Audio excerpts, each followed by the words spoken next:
The Thompson family had a reputation to maintain. Old money, social connections, and impeccable taste were the pillars upon which Margaret Thompson built her identity. So when her only son David fell in love with me, a seemingly ordinary kindergarten teacher from a town no one in her circle had heard of, she made her disapproval crystal clear. "She seems nice," Margaret had said after our first meeting, the word nice carrying the weight of profound disappointment. "But honestly, David, what could you possibly have in common with someone so simple?" David defended me, of course. He loved that I was unpretentious and genuine, qualities in short supply among the social climbers he'd grown up around. But Margaret's campaign of subtle undermining continued for the 2 years we dated, reaching its peak when David proposed with his grandmother's ring. "Congratulations," Margaret had said coldly over the phone when David shared the news. "I suppose we'll need to start planning immediately. There's so much Sarah will need to learn about how things are done in our world." Our world. As if I were an alien visiting from another planet rather than someone born just 50 miles away. The wedding planning became Margaret's battlefield. Every decision, the venue, the caterer, the flowers, became an opportunity to highlight the gulf between my limited experience and the Thompson family standards. I tried to remain gracious, reminding myself that this was about marrying David, not winning his mother's approval. Then came the dress shopping expedition. Margaret had insisted we visit an exclusive bridal salon in the city where, she informed me, Thompson women had been selecting their wedding gowns for generations. The appointment had been scheduled months in advance, and Margaret had arranged for several of her closest friends to accompany us. Women whose names regularly appeared in society pages and charity gala photographs. "It's tradition," she explained when I suggested keeping the shopping party smaller. "These women have known David since he was a child. Their opinion matters." What she really meant, of course, was that my opinion mattered less. The salon was exactly as intimidating as I'd expected. All crystal chandeliers and champagne flutes, with gowns displayed like museum pieces. The owner greeted Margaret with air kisses and exclamations about how long it had been since they'd seen each other. "And this must be the bride," she said, examining me with a professional smile that didn't quite reach her eyes. "Yes, this is Sarah," Margaret replied. "We'll need something that flatters her figure. Perhaps something with sleeves, and nothing too fashion-forward. Something classic to elevate her natural simplicity." I bit my tongue as the salon staff measured me and discussed my challenging proportions, as if I weren't present. Margaret's friends sipped champagne and reminisced about their own wedding dresses, each apparently more exquisite than the last. After trying on 7 different gowns, each met with subtle grimaces and whispered consultations among Margaret's committee, I was exhausted and close to tears. "Perhaps we should continue another day," the salon owner suggested delicately. "Finding the perfect gown can be a process." That's when my phone rang. It was my mother. "Sarah, honey, I know you're busy with the Thompson dress shopping today, but I wanted to let you know that package we discussed arrived. It's even more beautiful than we hoped." I felt a wave of relief wash over me. "That's wonderful news, Mom. I'll stop by later to see it." When I ended the call, Margaret was watching me with narrow-eyed suspicion. "A package? Something for the wedding?" she asked. "Just something my mother wanted me to see," I replied vaguely. "Speaking of which, I should probably wrap up here. Thank you all for your time and input." Margaret looked affronted. "But we haven't found anything suitable yet." "Sarah, this isn't like picking up something from a department store. A proper wedding gown requires time and consideration." "I understand," I said, summoning my kindergarten teacher patience. "And I appreciate everyone's help today. But I think I need some time to reflect on the options." 2 weeks later, Margaret called an emergency meeting at her home to discuss what she termed concerning developments with the wedding planning. David and I arrived to find her in the sunroom, surrounded by wedding magazines and sample table settings. "Sarah," she began without preamble, "I've heard disturbing rumors that you've purchased a wedding dress without proper consultation. Some off-the-rack item from a boutique in your hometown?" I took a deep breath. "I have found my dress, yes." Margaret's perfectly manicured hand fluttered to her throat. "But we haven't approved anything. The salon was preparing a selection of appropriate options for our next appointment." "I appreciate that, but I found something I love." "Well," Margaret said with forced brightness, "I'm sure it's nice." Perhaps we can have it altered by professionals to make it more suitable. Where did you find this dress? Actually, it was my mother who found it.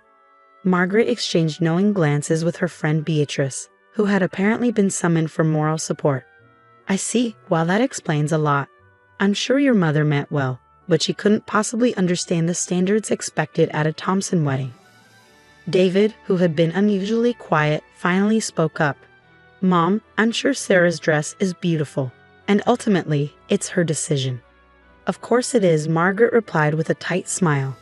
I simply want to make sure Sarah doesn't feel uncomfortable when she's standing next to proper society brides in their photos. People notice these things. Perhaps, Beatrice suggested with fake helpfulness, we could see this dress just to get a sense of what alterations might be needed. I hesitated, then nodded. Actually, I brought it with me today. I thought you might want to see it. Margaret's eyebrows shot up in surprise. You brought it here? Today. It's in the car. I'll go get it. When I returned carrying a garment bag, Margaret had composed herself, clearly prepared to be diplomatic about whatever fashion disaster she expected to emerge. David squeezed my hand reassuringly as I unzipped the bag. The dress that emerged was a masterpiece of understated elegance, an ivory silk column with delicate beadwork along the neckline and a supple train. Even on the hanger, it was clearly something special. What a shame your family couldn't afford something better. My future mother-in-law sneered, examining my wedding dress with obvious disappointment. Everyone will know you don't belong in our circle. I stayed silent as she continued her critique. It looks like a discount store knockoff, she declared, reaching for the collar. The beadwork is clumsy, and this silk is clearly synthetic.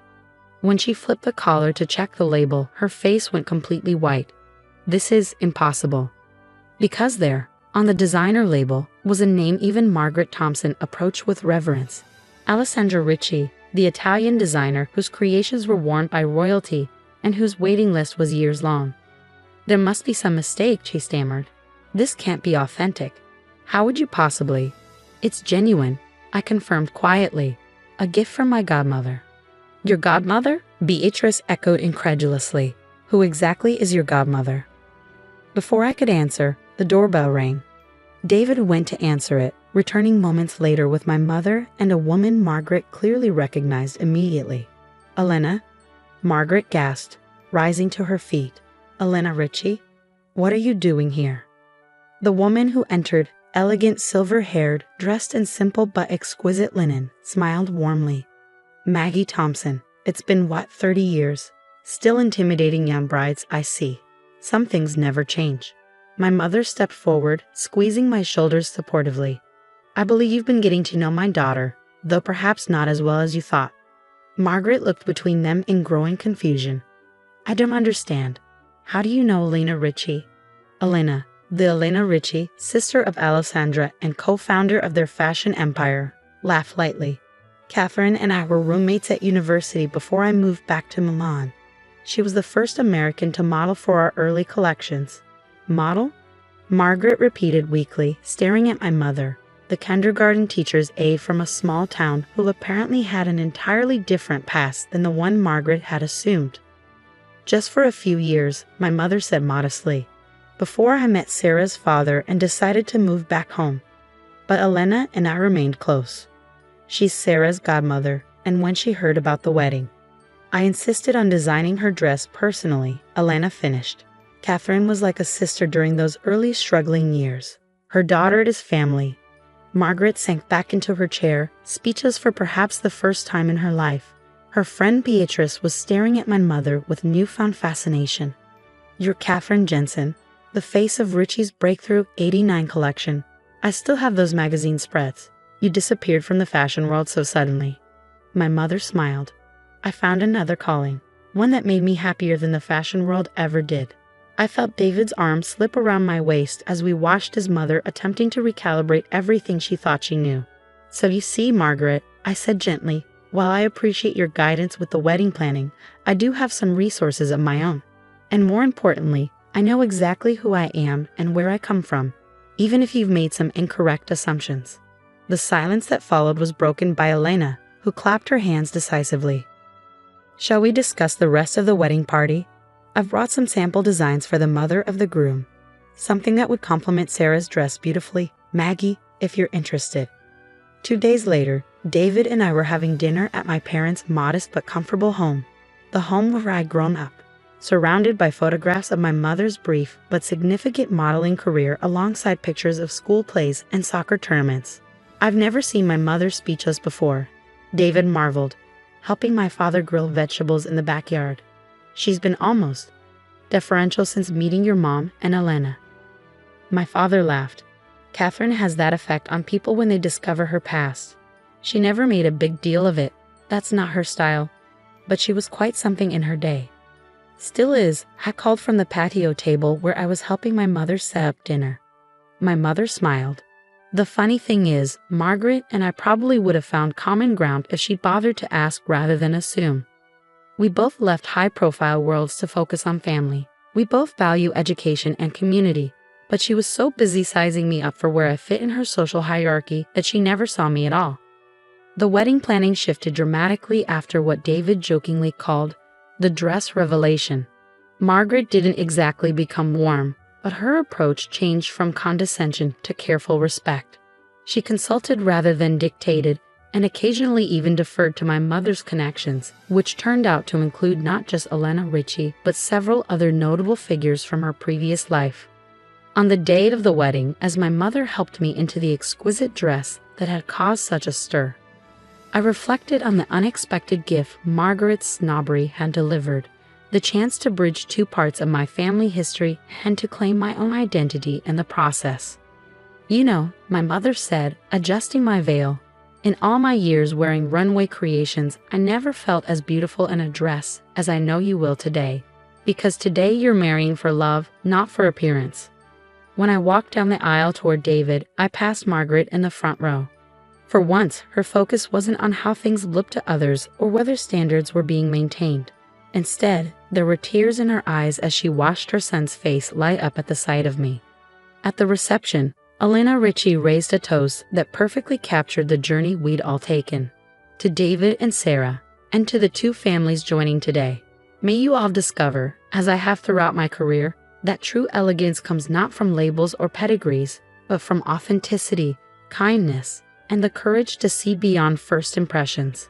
Margaret, seated beside Elena at the head table, actually clinked glasses with my mother at these words. Later, as David and I danced under the stars, he whispered, "You know what my favorite part of that dress is?" "What?" I asked, expecting him to comment on the exquisite beadwork or perfect fit. "That underneath all its fancy pedigree, it's being worn by the down-to-earth kindergarten teacher I fell in love with. The one who knows exactly who she is, with or without designer labels." I kissed him, grateful for a partner who had seen me clearly from the beginning, something his mother was only now learning to do. 6 months after the wedding, Margaret invited my mother and me to tea at her home.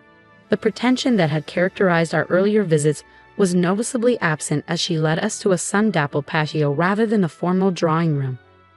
"I've been doing some thinking," she said, uncharacteristically hesitant, "about first impressions and hidden depths, about how we present ourselves to the world and what we choose to reveal." My mother and I exchanged surprised glances as Margaret continued, "Catherine, when we first met, I made assumptions based on your current life, never imagining your past experiences. I judged Sarah through the same limited lens." She paused, clearly finding this difficult. "The truth is, before I married into the Thompson family, my background was much closer to yours than anyone in my social circle knows. My father owned a hardware store. I worked as a sales clerk through college." This revelation stunned us both. Margaret Thompson, the arbiter of old money social standards, had reinvented herself just as thoroughly as my mother had, but in the opposite direction. When I met Philip Thompson, I was determined to fit into his world perfectly. I studied how the right people dressed, spoke, entertained. I erased every trace of my origins until I convinced even myself that I'd always belonged. She looked at me directly. "When David brought you home, Sarah, I didn't see a wonderful woman who made my son happy. I saw a reminder of everything I'd worked to distance myself from. I was terrified you might expose the fraud I sometimes still feel like." Margaret. My mother said gently, "We all create different versions of ourselves throughout our lives. There's no shame in transformation. The shame," Margaret replied, "is in denying where we came from." in treating others as less worthy because of where we think they belong in some imaginary hierarchy. She reached across the table and, in an unprecedented gesture, covered my hand with hers. I hope you'll give me the chance to be a better mother-in-law than I've been so far, and perhaps a friend in time. As we drove home afterward, my mother and I tried to process this unexpected turn. "Do you think she's sincere?" I asked. "Yes," my mother said thoughtfully. "Recognition is a powerful thing. Sometimes people need to see themselves reflected in unexpected places before they can acknowledge their own truth. Like seeing a kindergarten teacher in an Alessandra Ricci original?" My mother laughed. "Exactly, but the dress didn't change who you are, Sarah. It just helped Margaret see past her own prejudice. And that perhaps was the greatest gift of all. Not the designer dress or the social connections, but the reminder that our true worth has nothing to do with labels, whether they're sewn into a wedding gown or attached to a family name." A year later, when I discovered I was pregnant, Margaret was among the first people we told. Her eyes filled with tears as she hugged me, a genuine embrace without concern for appearances. "This child," she said, "will have the best of all worlds. Thompson determination, Jensen creativity, and parents who know the value of authenticity." As we left her home that evening, David squeezed my hand. "Who would have thought a wedding dress could change so much?" "Not the dress," I corrected him, "the willingness to look beyond it.